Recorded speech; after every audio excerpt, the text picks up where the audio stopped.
Good evening, and welcome to the Inside the Historian's Library. Tonight we have David Kennedy. David Kennedy is a Donald McLaughlin Professor of History Emeritus, co-director of the Bill Lane Center of the American West at Stanford. He is a native of Seattle, and in 1963 a Stanford graduate. He has also received the Stanford Alumni Association's Richard Lyman Award for faculty service. In 2008, the Yale University Graduate School presented him with the highest honor, the Wilbur Cross Medal. His books, one of his first, Birth Control in America, The Career of Margaret Sanger, Over There, The First World War in American Society, and his seminal work, Freedom from Fear, The American People in Depression and War in 1929 to 1945. Welcome to the Inside the Historian's Library tonight, this year's keynote speaker, Dr. David Kennedy.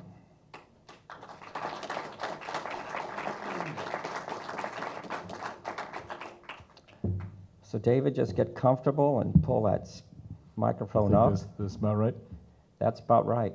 This isn't going to stay without, I'm going to be decorated. And kissed. Can I kiss him? Oh, sure. Oh, please. It's part of the ritual. Thank you. Thank you.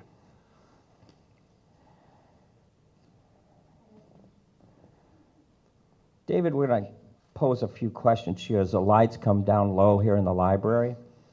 I'd like to ask you, where were you born? In what city and state? Seattle General Hospital in the state of Washington. And your father and mother's name? Well, my father is Albert John Kennedy, and my mother's name is an interesting story because she was, on her baptismal certificate, it says she was Millicent Fowler Kennedy, Caulfield, her maiden name. When she was naturalized as an American citizen in 1940, somehow or other she'd acquired a bunch of other names. So in those days, your naturalization papers, there was a photograph, like a passport photograph, and you were supposed to write your name across it, as once upon a time you did with passports as well. So hers should have read Millicent Fowler Caulfield Kennedy, but instead it read Millicent Fowler Caulfield Mary Ellen Kennedy, and she added the names Mary Ellen somewhere along the line. Kind of a Hispanic type tradition, huh? Well, maybe it was. Are you in any way related to the famous Kennedy family? Not in any way that matters, maybe somewhere back in the mists of time, but no. Where did your original family hail from? Where did they come from? Well, my father grew up in upstate New York, outside of Buffalo, and his ancestral family came from Ireland before the potato famine, actually. My great-great-grandmother showed up in Halifax in 1840.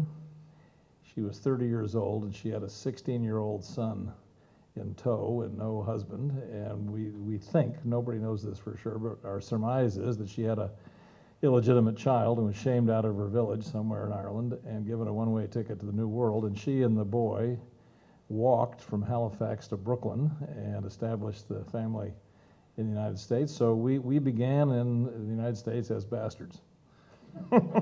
And my mother was born to an itinerant Irish family. She happened to be born in England. My grandfather, her father, was a coal miner, and he worked, sometimes he was in Ireland, and he was born and raised in Ulster, Northern Ireland, County Down, and he worked sometimes in County Down, sometimes across the Irish Sea, and he happened to be in an English phase of his work life when my mother was born, but then he pretty quickly thereafter moved to Canada in 1904. My mother was born in 1903, so she was actually raised in Canada. That's why she was naturalized after she married my father in 1940. In your family, how many siblings did you have, brothers and sisters? None. And there's a historical story behind that. Well, let's go there. My parents were married in 1930, in August of 1930. My father at that time was working in a mining camp in the North Cascades in Washington State. Some people here I happen to know a little bit about Washington State. The place is still there on the map. It's called Trinity. It's the headwaters of the Chihuahua River. It was a copper mining camp. Several hundred miners employed there. My father worked in the commissary. He wasn't an underground miner. Anyway, they married in 1930. They went away on a honeymoon to Alaska. They were gone about a month. When they came back, there was good news and bad news. The good news was that the company had built a 2-room annex onto one of the main administration buildings so that they could live there as a married couple through the winter. Almost all, in fact, delete almost, all the other employees' wives left in the winter because the place was very isolated in the wintertime with snowbound, huge snow accumulations, 20, 30 feet were not unusual at all. And it was 28 miles to a cleared road, and the only way in and out in the wintertime was on skis or snowshoes. This was before the days of snowcats and so on. So all the women except my mother left for the winter. She'd grown up in the Canadian Rockies in a coal mining district, so big time winter didn't bother her. So they were going to stay there for the winter. So that was the good news. Here was the 2-room annex built for them. The bad news was that while they were away, the company had gone bankrupt, just as the Depression descended. This is now September of 1930. But they lived there under conditions that to this day are a mystery to me for about the next 6 years or so. My father finally got his first wage-paying job in 6 years, working on a construction crew at Grand Coulee Dam. Then he became a federal civil servant thereafter, worked for the General Service Administration, eventually was the head of the Federal Supply Service for Alaska. But good Irish Catholic family, married in 1930, no kids till I come along in 1941. So I often tell my students that I'm an historical specimen. I can offer myself as an exhibit of the effects of the Great Depression on the most granular aspects of family life, the most intimate aspects of human life. My parents, in other circumstances, certainly would have started having children much earlier than they did, and they would have had more than one. But in this case, they waited a decade, and by that time, I was the only one. When you were a boy, what was the earliest memory you have? I'm actually going to talk about this on the Pearl Harbor commemorative ceremony on Monday.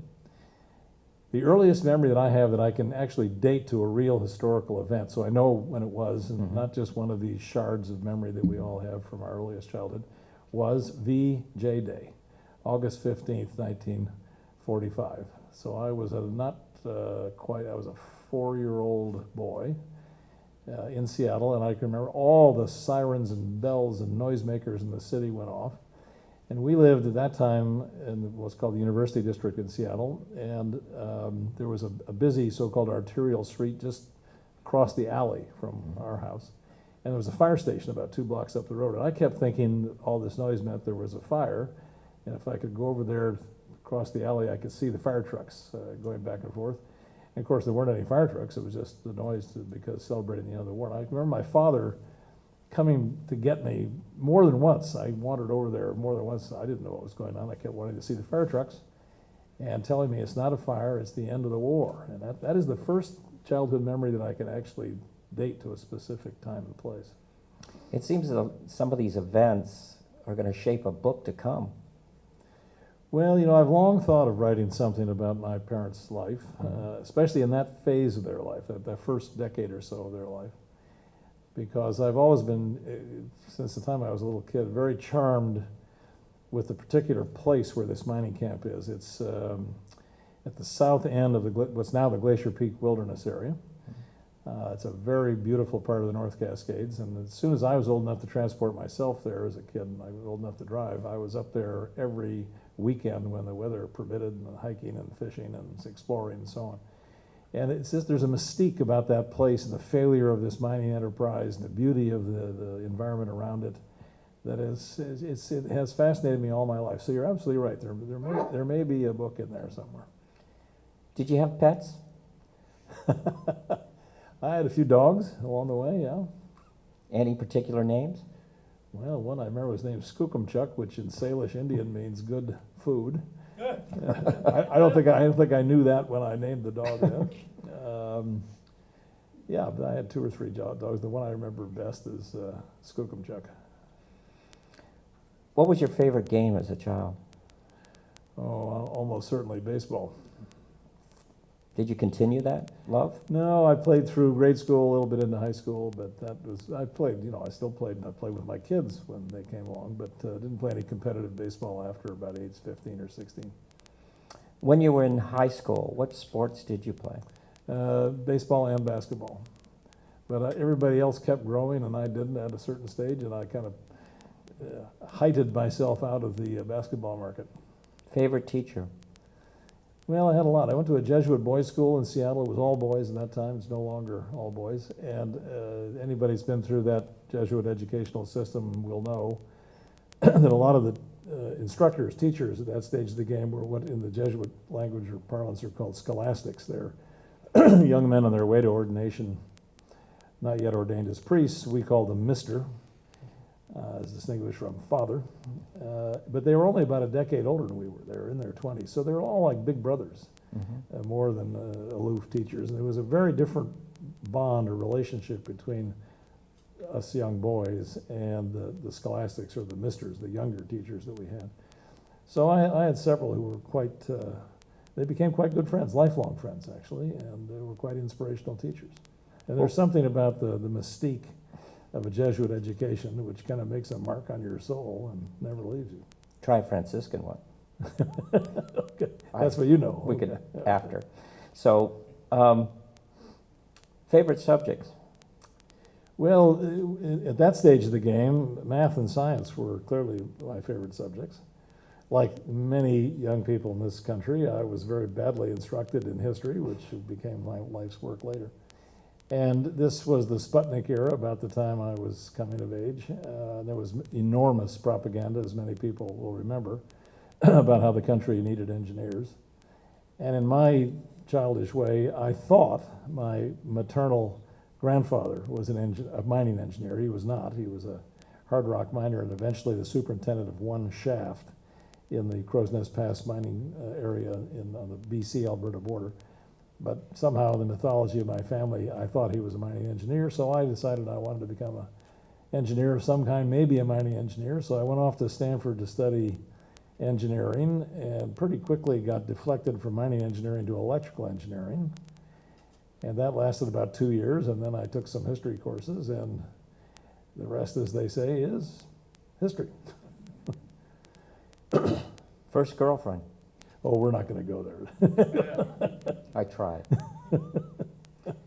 Favorite book? Ever? Well, you know, as you grow up, you have books that kind of influence you, especially when you're young, whether you're reading the Hardy Boys or a landmark book about history. You know, if I take myself back to that stage of life, kind of high school era, the book that I can remember that comes to mind that made an impression on me was a book by a British chemist, actually, named J.H. Jeans, called The Mysterious Universe. And it was an attempt to explain for the non-scientist what theory of relativity was all about and what people then understood to be the cosmology, the cosmological history of the universe. Right. I found that absolutely fascinating.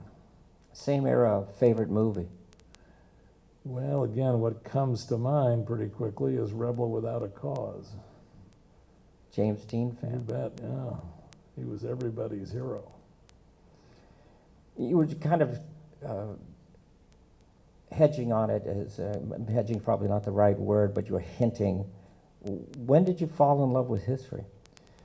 Well, actually, I can date that pretty specifically because as I said, I was an engineering major at Stanford, but in my sophomore year, I took advantage of a program that Stanford was then just beginning. It's now been around for over a half century to study overseas at a Stanford-run center. Mm-hmm. This one happened to be in Florence, Italy. And I spent 6 months there, and there was a history teacher with us, a guy named Wayne Vucinic, who himself had a very colorful biography. He was a Yugoslav immigrant, and he was in Helena, Montana in 1918 when the great influenza epidemic happened. And both his parents died over the same weekend in the influenza epidemic. He was about 5 years old. And he was, some uncle came out from Chicago or New York or somewhere and took him back to Yugoslavia where he was raised. But when he got to be high school age, he came back to the United States and went to high school in Los Angeles, took a PhD at UC Berkeley. So he's a very colorful personality, to put it mildly, and he was a terrific history teacher. And he just, over the course of this time in Italy, he kept saying, you know, I understand you're an engineer, but you've got a taste for history and an aptitude for it. Why don't you think about becoming a history major? Well, so I did. And then later when I joined the faculty at Stanford, he was my colleague. And I had a running joke with him, I said, Wayne, if you just left me alone back there in Italy, I would have stuck with the engineering major. I would have graduated in 1963 with a degree in electrical engineering. I would have got a job in Silicon Valley. I would have become a gazillionaire, and I could have endowed your chair. Instead, I'm just your colleague. What was it about him, with his teaching style, that had an influence on you? Well, I think principally just the sheer ebullient, irrepressible enthusiasm he brought to the whole enterprise. That he just thought history was endlessly interesting, and he communicated that very effectively to us students.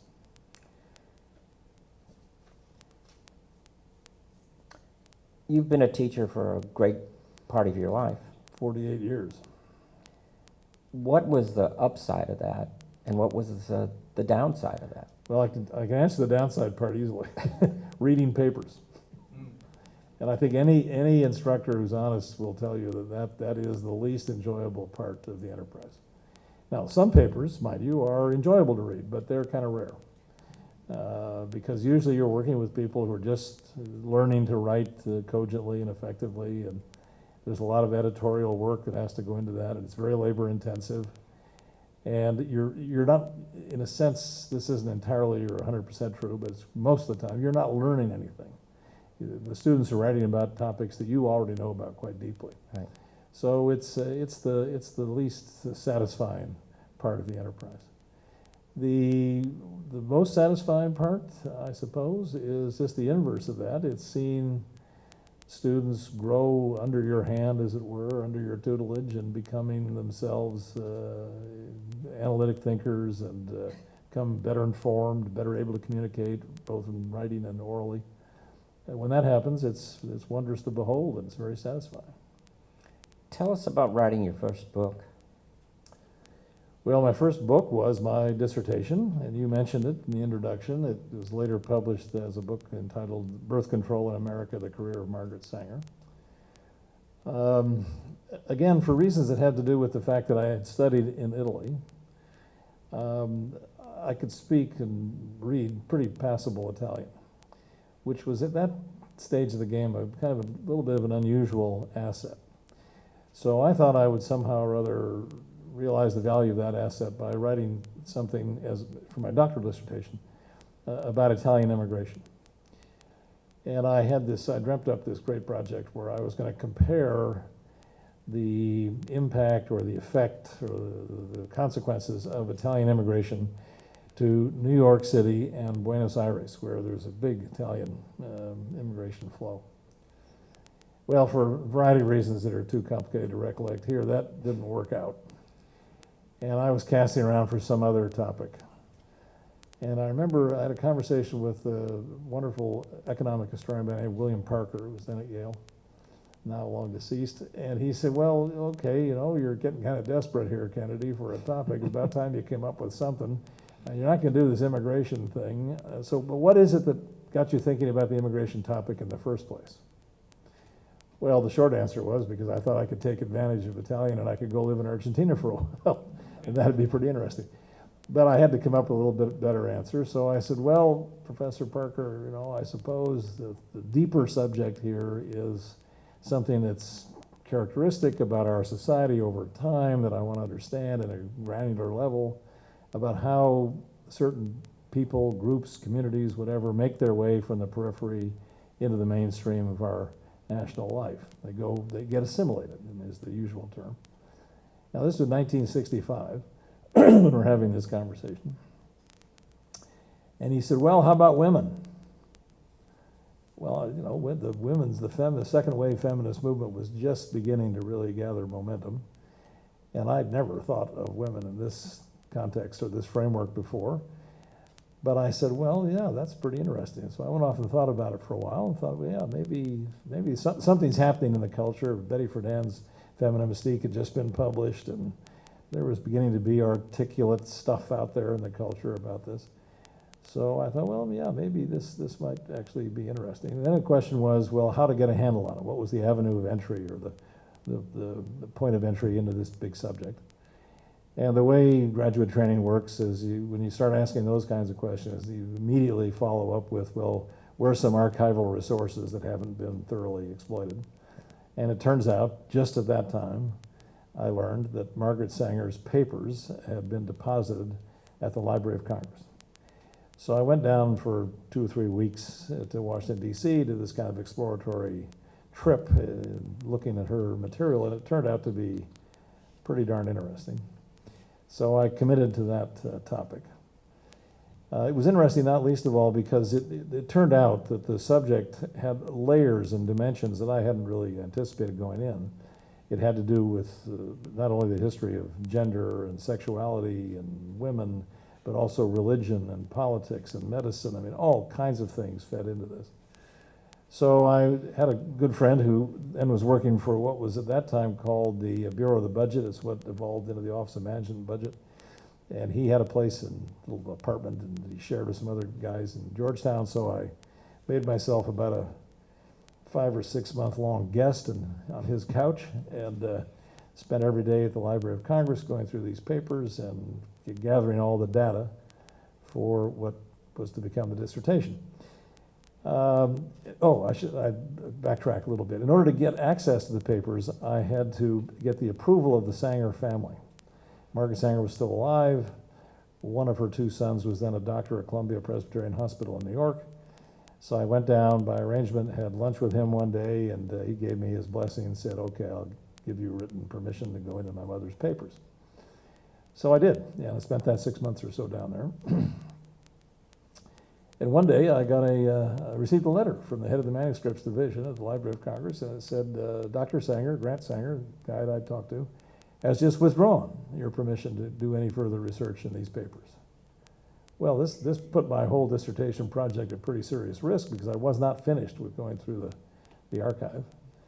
And I was in a pretty sorry state, as a matter of fact. And so I suppose, actually, looking back on it, partly it'd be just to clear my head and think about what the next step might be. I went back to Washington State for the first time since I'd gone to graduate school. I hadn't been there in 3 years or so.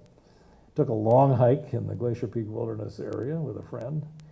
And I remember we came out of the mountains, and one of the very first things I saw, I'd been in the mountains for a week or 10 days, and backpacking, and one of the first things I saw was a newspaper where there was an obituary of Margaret Sanger. And I knew then that the jig was back on, because the terms of access to her papers were the family controlled access as long as she was alive.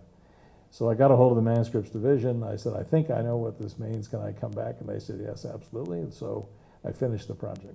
Wow. So, How long did it take you total? well, that project, let me think for a minute. I started in 65, finished in 68, so about 3 years.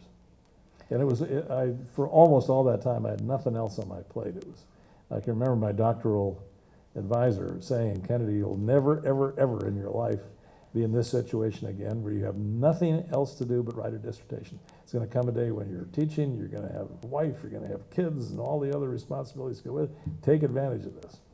And that's what happened. Yeah, he was flat out for 3 years.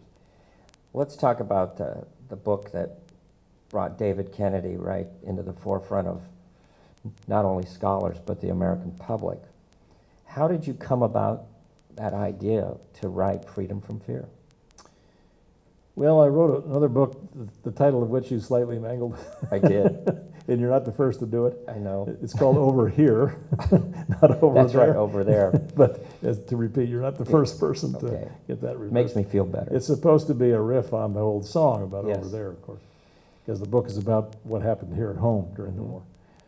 And in the preface to that book, I said something to the effect that this is a great story of the engagement of this society with this great global conflict, and in a way, that conflict proved to be but a rehearsal for an even greater conflict a generation later, but that's a story for telling another time. So I was already thinking about casting forward in time, writing something about the World War II era, and just about that time, or shortly thereafter, my editor at Oxford University Press, a wonderful legendary figure named Sheldon Meyer, came out to see me in California and said, well, let's take this seriously here. How would you like to write a volume in this series called The Oxford History of the United States, the general editors for which were originally two very eminent historians, Richard Hofstadter and C. Van Woodward. Hofstadter had died by that time, or yes, he had died by that time. Woodward was still alive, and I had studied with Woodward at Yale, so I knew him a bit. And I was very flattered and honored that they asked me to contribute a volume to this very prestigious series. So I said, yes. I said, but what exactly is the assignment? And they said, well, the working title that the editors have long given to this volume, without knowing who was going to do it, was simply The New Deal. So I said, well, okay, that's certainly part of the story, but I want to write about the war as well. So that's why the book is 900 pages, and it's a big fat doorstopper, because it covers both the Great Depression and the New Deal and the war. And to be honest, I struggled all the way through writing that book to try to find a way to stitch these two dimensions or chapters of the history together. And to be honest, I don't think I succeeded, and many in that particular regard. And more than one reviewer has said that, this is a bargain, this book, because you really get two books between two covers.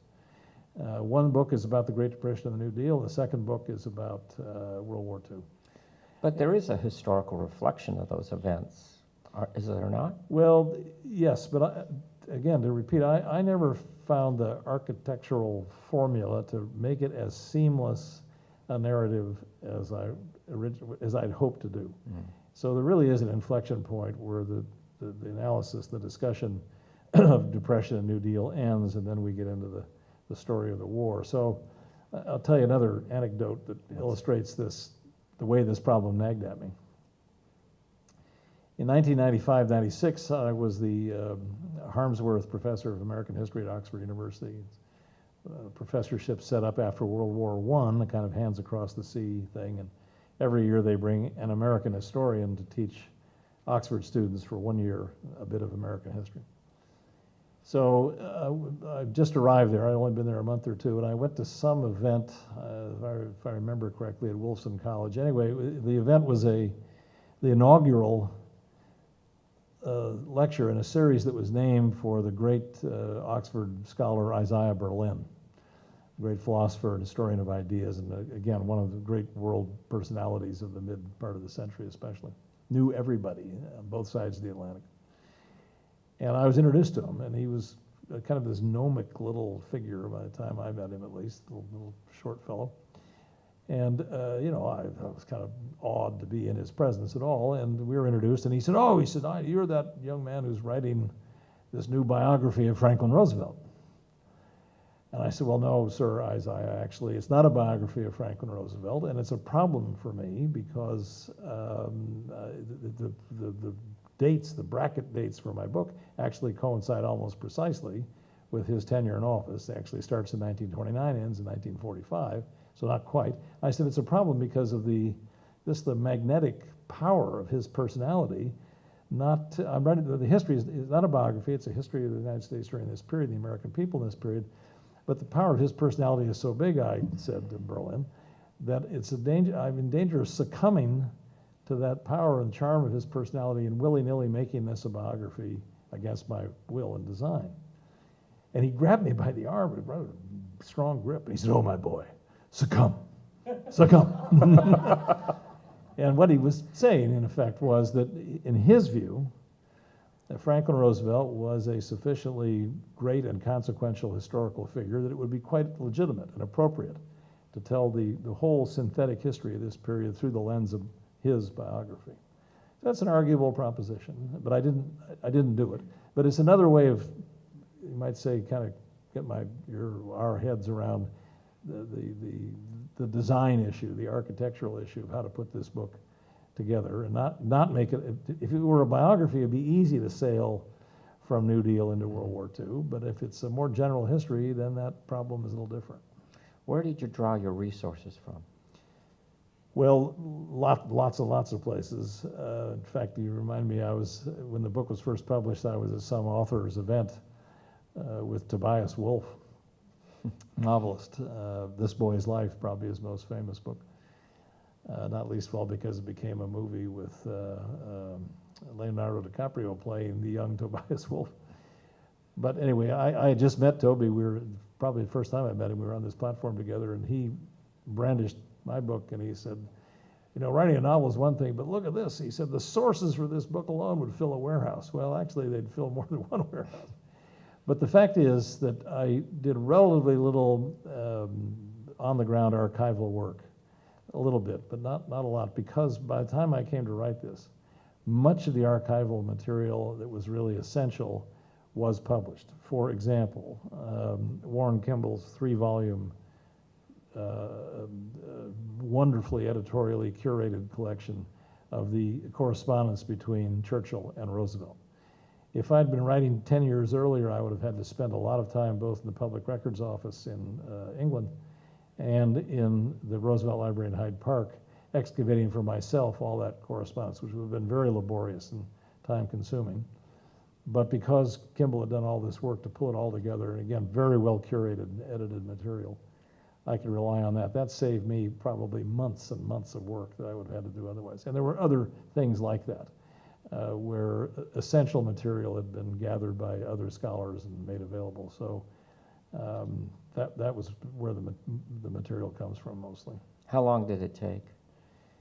Well, writing this book was on my docket for 11 years. It was on my desk for 11 years. I had a day job. I was teaching full-time and had actually in the midst of writing the book, a major family medical crisis that went on for years, actually.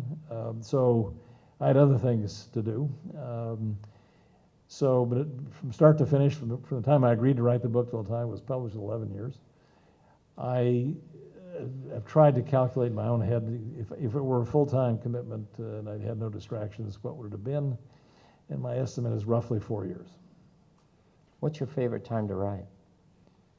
Well, my favorite time to do just about anything is the morning. So there's no substitute for, if you're a writer, for sitzfleisch. Just putting your rear end in the chair and getting in front of the keyboard and logging your hours.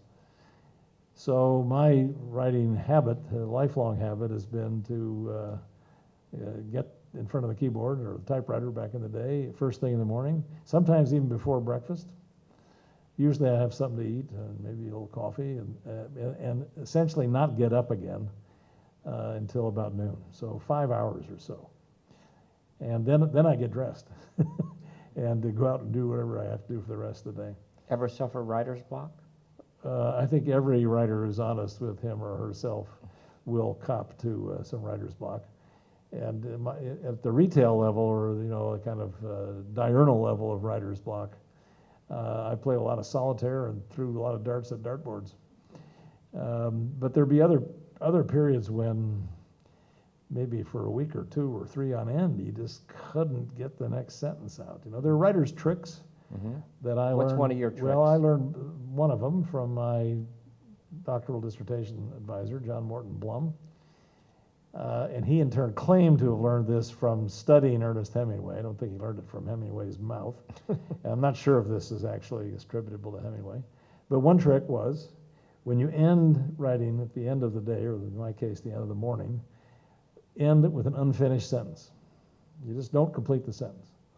So the first thing you do the next day is you finish the sentence, and that's pretty easy. The sentence kind of writes itself, and yeah, it kind of just gets the whole system going. It's like heating your crankcase oil if you live in Alaska. You got to do something just to kind of get the engine turning. So that's one trick that I followed. And again, actually, this came out of reading a biography of Hemingway. I forget whose biography it was. I remember reading it while backpacking through East Africa, that Hemingway claimed if he wrote 1,000 words a day, he thought that was a professional writer's pace. And he felt very satisfied with himself if he got out roughly 4 double-spaced type pages. That's roughly 1,000 words a day. So I took this on board early on. I thought, well, okay, if I can do 1,000 words a day, I'm matching Ernest Hemingway's pace. That's pretty good, okay? So that's by and large what I aim for. Some days I get there, some days I would. It's a rare day when I do more than that. There would be plenty of days when I would get less than that. And then I would typically, midday, have something to eat,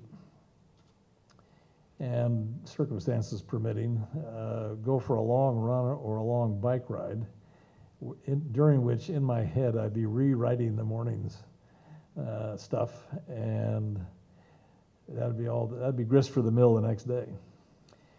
The accolades come on this book.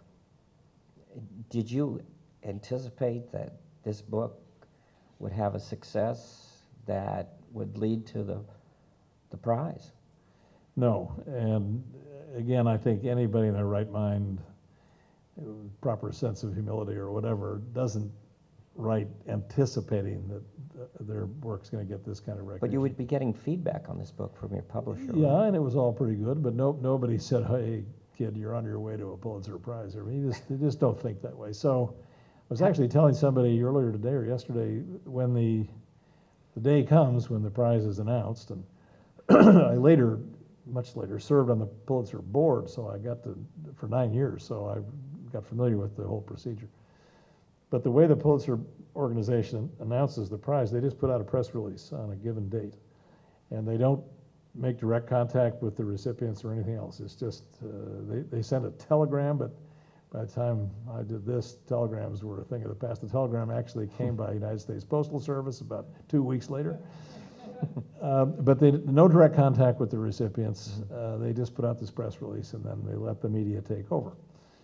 So I was in my office, I remember the day, and I got a phone call from a woman journalist, and she must have been on a cell phone because the connection was very scratchy, and I was just sitting in my office, and phone rings, and I pick it up, and somebody on the other end says, well, how do you feel? I said, well, I feel pretty good. Who are you? And why are you asking? And just at that moment, I had my computer on, an email came in from an acquaintance of mine who was then on the editorial staff at the San Jose Mercury News newspaper in our neighborhood, saying, just saw the press release, congratulations, Pulitzer Prize. So I said to the woman on the phone, as a matter of fact, I feel really good. So, what does that mean when you receive the prize? Is there, besides obviously the note that you've done it, what is it? What's the remuneration on something like that? the remuneration, Yeah. well, I suppose that's a dimension of it, but that's not the principal thing, Yeah. frankly. I'll tell you one thing it does mean is that lots of the world suddenly takes opinions that you've held all your life as really great opinions, where they weren't very interested in those opinions before that date. So yeah, so I remember just thinking about this. I go to the luncheon where they actually present the physical little thing they give you for the prize. And one of the first people, maybe the first person that I ran into in the room, it's crowded, a lot of people, it's a couple hundred people there probably, was Doris Kearns Goodwin, who I never met before. But as it happened, I had reviewed her book, No Ordinary Time, which is about Franklin and Eleanor Roosevelt during World War II. I'd reviewed that in the New York Times several years earlier. So she was quite cute, charming. She said, oh, we have a history, you and I. Because she was then on the Pulitzer board. Right. So she'd voted for this. And I'd reviewed her book, which won the prize. How was that review, by the way? My review of her book? Uh-huh. It was on balance positive, but it was a little bit mixed, and I can tell you a story about that if you like. But anyway, she said, well, now, she said, we know the first sentence of your obituary. Pulitzer Prize winning author died today, you know. And so that it sticks with you, you know. It's a little bit spooky how it sticks with you, frankly. But the book has been continued to be published. Does that surprise you that it has had this kind of longevity? No, and that part doesn't surprise me so much because it's used in a lot of college classrooms, and books that take on that kind of life tend to have a long shelf life. Mm-hmm. So over here, remember? Yes. That's 35 years old. That's been continuously in print, still used in a lot of college courses. Birth Control in America stayed in print for about 25 to 30 years because it was used in college courses. So that kind of guarantees a long shelf life for a book. Well, let's turn the pages back a little. I want to get back, back to some of your favorites, and then we'll open it up to the audience. As an adult favorite book. Well, probably have a couple, actually. Okay. If I have to nominate just one, it would probably be Henry James' Portrait of a Lady.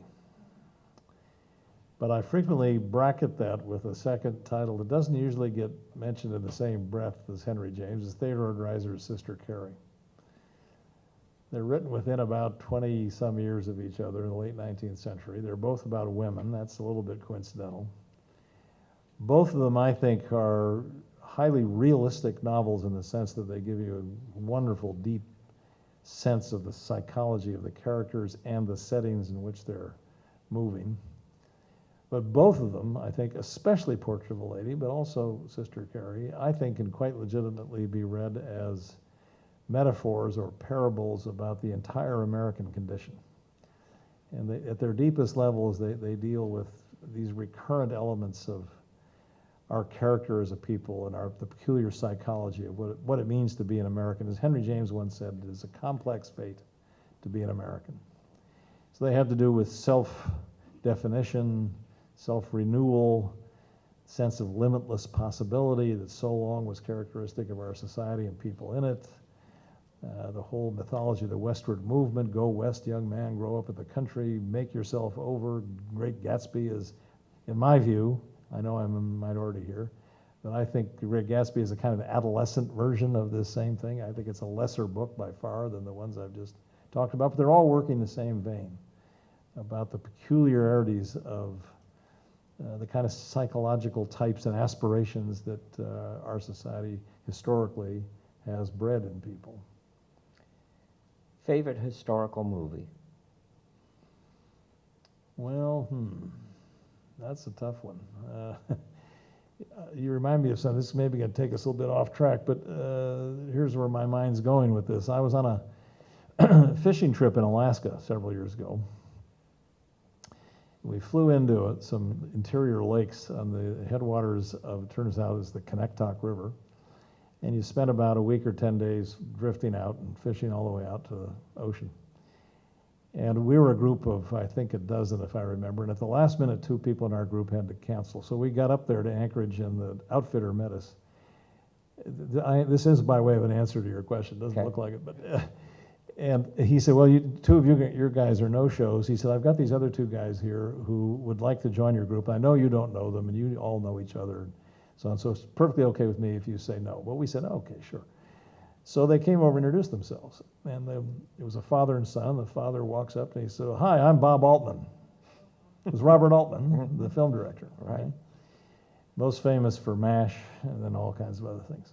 Well, it turned out Bob Altman and I ended up as tent mates for the next week or 10 days, whatever it was. And he had just finished producing a film series called Tanner 88. I don't know if anybody remembers this. It was about it ran at the same time as the presidential election in 1988. And it tremendously mixed fact and fiction. And there was one famous and controversial episode where Kitty Dukakis actually appeared in the fictional version of Tanner 88 when her husband was actually running for president in real time, real life. And it was about a presidential candidate named Tanner, and so on. So Altman and I got into this discussion, which turned out to be a running argument for the whole week, about what are the legitimate boundaries or relationships between fact and fiction when it comes to thinking about history. And to make a long story short, my recurrent theme with him was, damn it, Altman, I spend my life trying to straighten out the historical record and make sure it's actually the real case. And guys like you confuse the public repeatedly by mixing the whole thing up, and I have to undo all the damage you've done. That was the essence of the debate we had. So that's what makes it difficult for me to say what's my favorite historical movie. Right. Because every movie about a historical subject I approach with great wariness and skepticism that they're going to You can't enjoy yourself. That's probably literally true, that I'm just on edge all the time, thinking, well, where are they going to mess this up or mislead people or leave something important out or what have you. Well, it's a difficult road. Yeah. I'm a John Wayne fan. Uh-huh. And as a young man, I fell in love with the Alamo. Now, the last name's Martinez, so you know there's some problems here. Yeah, yeah, But I gravitate to that sometimes, inspired by that. yeah.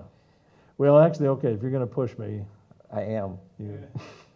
One film about an historical subject that I saw before I knew much about the subject, but has stuck with me ever since, is called, it's a Kirk Douglas film about, it turns out it's about the Nivelle Mutiny in World War I. I think it's called Tunes of Glory. Yeah. Paths of Glory, Paths of thank Glory. you, yes, yeah. Great director on that. Stanley Kubrick. Yeah, and the screenwriter, I believe, Dalton Trumbo. was Dalton Trumbo, yeah. So later, writing about World War I learned about that episode and realized how faithful to the facts of the matter that film was. Mm-hmm. I didn't know that viewing it, but that's a wonderful film that really is evocative of a real historical episode. Favorite president? Well, that's, for me, that's easy. It's got to be Franklin Roosevelt because I've lived with him for so long. What can you tell us about him that most people don't know? Well, I have no idea what people don't know.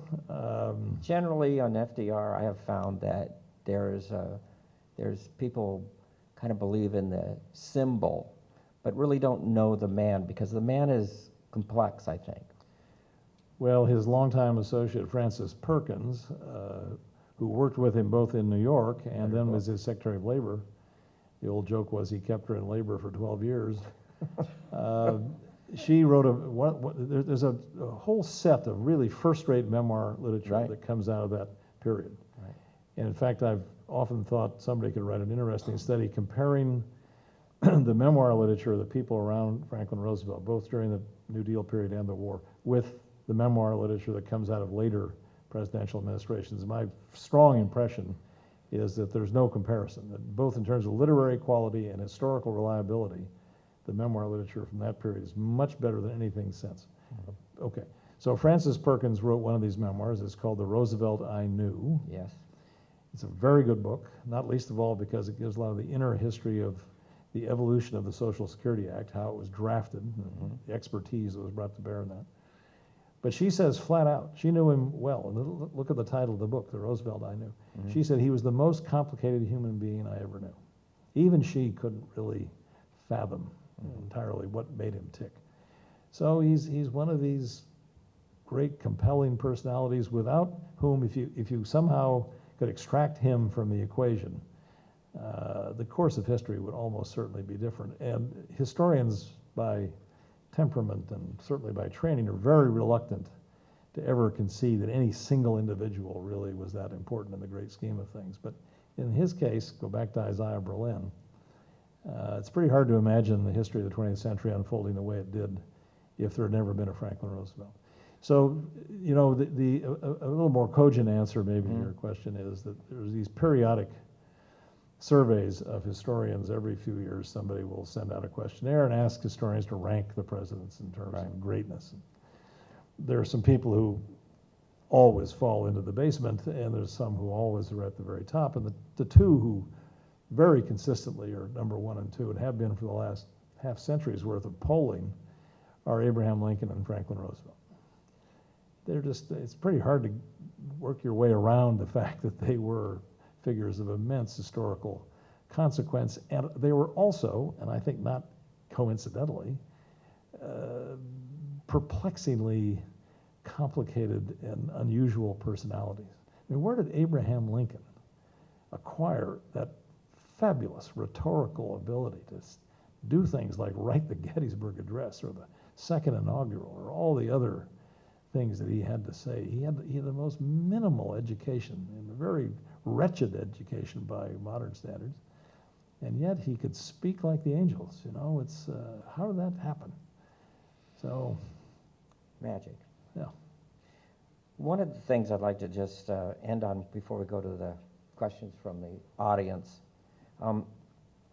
During that wonderful time of being with you in summer session and the Gilder Lehrman experience, we talked about Pearl Harbor, and you had asked me my opinion and about certain things, and was very gracious of you to do so. But you left me an impression about Pearl Harbor that I had not really considered, and that was that we deal with a lot here with people that want to believe in conspiracy theories, that somehow this was all orchestrated, and you had a wonderful retort to that. I wonder if you could share that with the audience about your feelings about Roosevelt and the coming of the war and this event called Pearl Harbor. Yeah.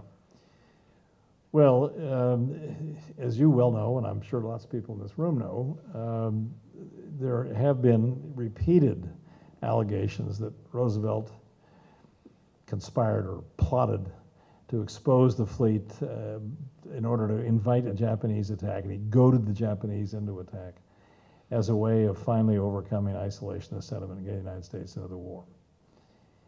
There's no responsible scholar who has examined this matter who agrees with that interpretation.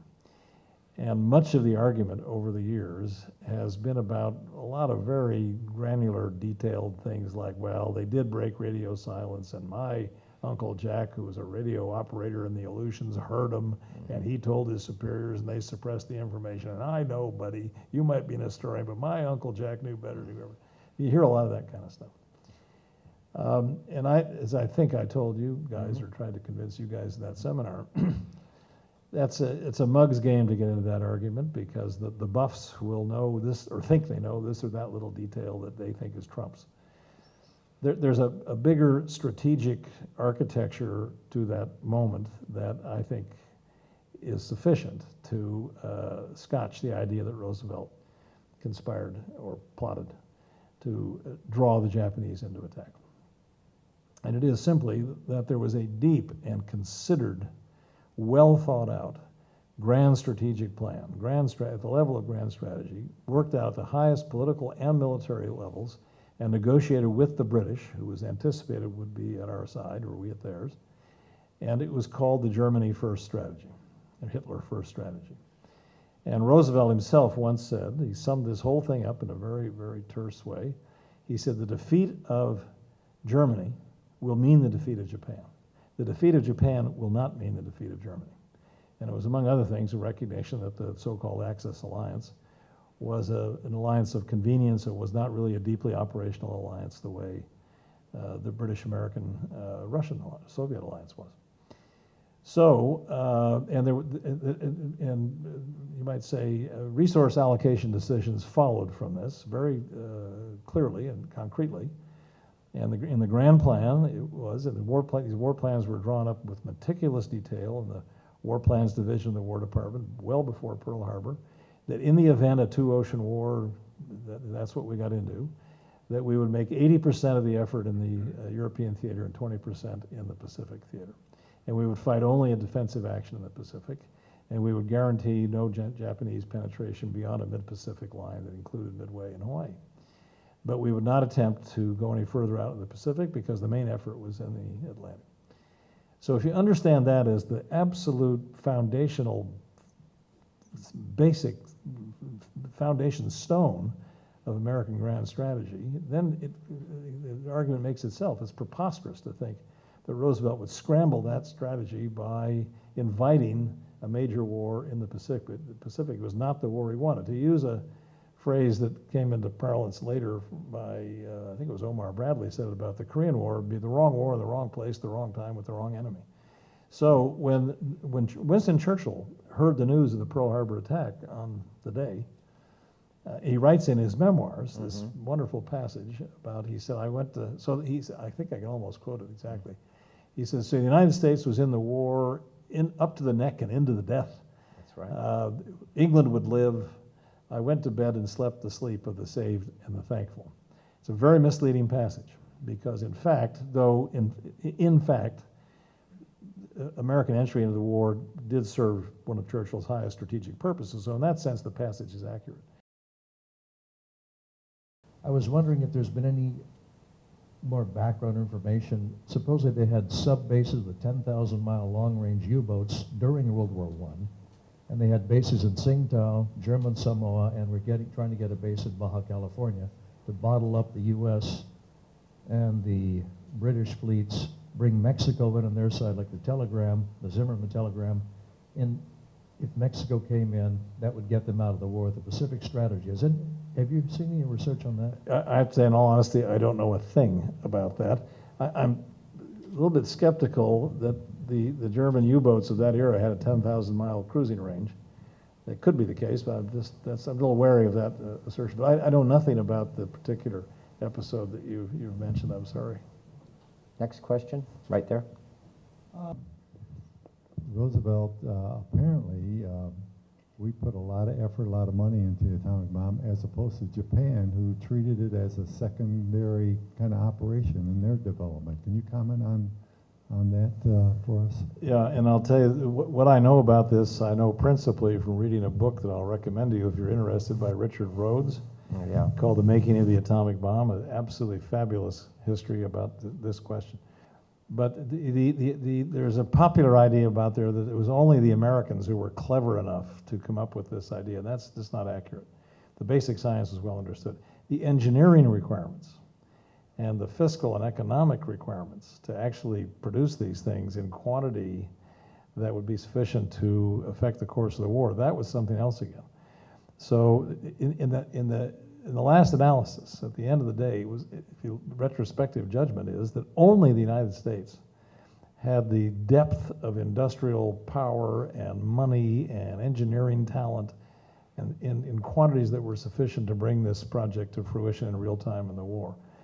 The Germans were working at it before we were, and we went into our own atomic project thinking we were racing with the Germans to get there first. And it turns out, and this is quite instructive for the reason I'm just talking about, when Albert Speer became the Minister of Munitions in the Reich in 1942, and that was the point at which it became obvious that Blitzkrieg was not going to win the war for the Germans. They were going to have to settle down for a long war of attrition. It was going to go on for years. They had not anticipated that. They were going to have to mobilize their economy to a depth they had not anticipated and did not want. Now they had to do it.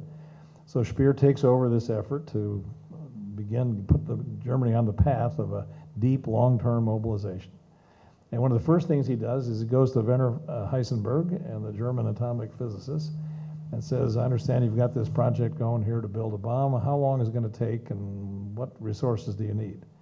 And essentially, they told him, well, it'll probably take us 2, maybe 3 years, and we're not even certain of success in that time frame. And to get there, and they presented him with this list, we'll need 50% of the electrical generating capacity in all the Reich. We'll need 75% of all the copper to wrap the magnets to extract the fissile material from uranium hexafluoride gas, on and on and on, centrifuges, on and on and on. And Speer says, and he writes about this in his memoir after the war called Inside the Third Reich. He said, I told them that if we granted them the resources that they wanted to carry on, we would lose our capacity to wage conventional war. In other words, our resource base just wasn't big enough to sustain this. So he put their project on the back burner. We didn't know that. We thought they were way ahead of us. And almost the same time, the spring of 1942, is when we go onto a crash basis to build the atomic bomb. Just about the same time, give or take a couple months, when the Germans are decreasing their effort because they can't afford it. So it's another way, the story of the atomic bomb is another way of understanding the unique assets that the United States brought to this great conflict. It was valor and manpower in the field and so on, but I don't mean to diminish that at all. But the major contribution that the United States made to the war was the one anticipated by Franklin Roosevelt in December of 1940, when he used the phrase arsenal of democracy. And it was just the enormous economic and industrial output of the United States that was the overwhelmingly biggest factor in assuring the Allied victory. And the fact that the United States was the only country working on an atomic bomb that actually managed to build one in real time is just another way to confirm that general proposition. One more question. Emily? We got to hear a lot about your favorite books and movies and everything like that, but I'd like to know what your favorite national park is. Well, my favorite national park is the one that I know best because I've been in it so much, is the North Cascades. It abuts the Glacier Peak Wilderness Area, and it's just a part of the world that I love deeply. I had a question I didn't answer, and that Emily's question prompted. Well, we'll close with this question. What is your favorite historic site? Pearl Harbor Memorial. Perfect. Ladies and gentlemen, Dr. David Kennedy. Thank you very much.